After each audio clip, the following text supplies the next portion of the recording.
Diretsuhin mo nga ako. Dahil hindi ko kayang basahin kung ano nandyan sa utak mo. Kung galit ka, sabihin mo sa akin kung bakit. Kung nasaktan kita, sampalin mo ako. Sige, gantihan mo ako. Matatanggap ko lahat dahil kaibigan mo ako eh. Oh yes, kaibigan mo ako. Kaibigan mo lang ako. And that's all I ever was to you, Ned. Your best friend. Gagi, ang galing ni Hetty. Umiiyak talaga. True, relate yarn. Pasabog, sinaka-naka. Takbuhan mo ako kapag may mga problema ka.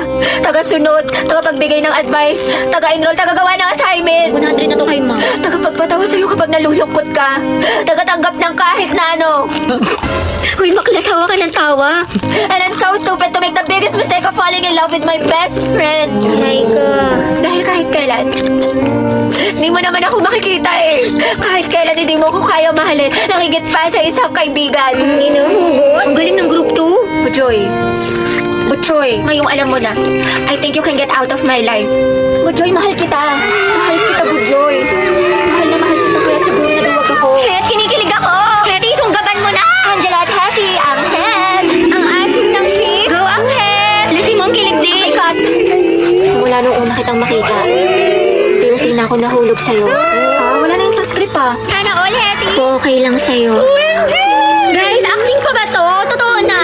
Pwede ba kitang? Mama, may nagsasabunutan ko sa kabilang section.